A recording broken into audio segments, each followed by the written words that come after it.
Insinyur Jokowi lulusan UGM Wood Teknologi, atau teknologi kayu, memang keren mak jelep, hanya di era Jokowi Freeport tunduk pasrah menyerahkan lehernya ke Jokowi. Jokowi sangat lihai, pintar, cerdas, pintar negosiasi sekaligus ditakuti di dunia internasional. Semua pemimpin dunia seperti Putin, Obama, Biden, Jinping meniru teknik Jokowi dalam strateginya. Lihat video 4 ini jika Anda tidak percaya. Jangan bunuh diri ya bro. Freeport sekarang ini mayoritas sudah milik Indonesia, bukan milik perusahaan Amerika lagi. Karena sebelumnya kita hanya diberi 9,3%.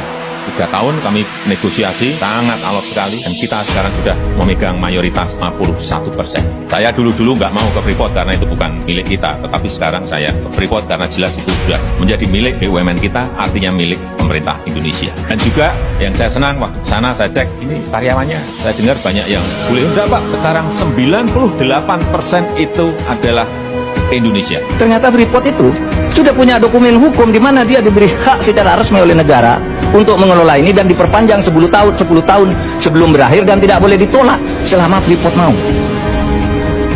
Tidak bisa disalahkan pemerintah berikutnya. Karena kalau pemerintah berikutnya maksa ke peradilan internasional atau mungkin diadakan invasi sepihak. Nah itu persoalannya. Kita ini tersandra sebenarnya.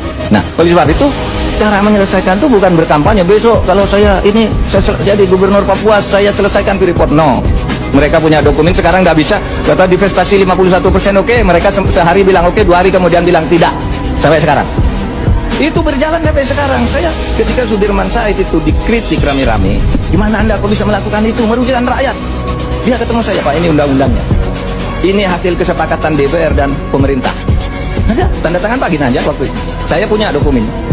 Nggak bisa dicabut Pak, seperti Bapak sudah beli lalu cabut berlaku ke yang lain, bukan ke Bapak. Karena dia berdasar undang-undang yang sah waktu itu. Nah ini persoalan kita Pak, ada hukum-hukum yang menyandera kita sampai sekarang karena kejahatan jabatan di masa lalu. Gitu. Tuh. Yang kedua memang karena moral. Moralitas kita ini bobrok sebenarnya. Sehingga apa? Nggak selesai-selesai. Masalah itu. Setiap muncul periode baru, muncul penjahat-penjahat baru, muncul koruptor-koruptor baru. Berkesinambungan kan, terwariskan itu moral-moral seperti itu adalah proses pembuatan hukum yang koruptif, kolutif, dan itu banyak terjadi di zaman Orde Baru. Setiap undang-undang tuh satu pasal itu dibeli Pak, ini pasal ini perusahaan ini yang beli, kekurangan tuh satu dim tuh harganya satu orang bisa 50 juta Pak, satu dim, padahal undang-undang tuh kadang-kala sampai 200 dim, bisa 50 juta satu orang. Berapa anggota pansusnya? 50 orang. Rupiah apa dolar Pak? Rupiah.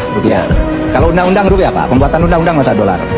Pada waktu itu ya Pak, saya pernah dipersoalkan nih ketika bicara kayak gini bahwa banyak pembuatan undang-undang itu yang dijual belikan. Lalu Pak Marzuki Ali sebagai ketua DPR marah. Itu nggak benar tuh, ketua MK. Saya ketua MK. Saya bilang, saya tahu.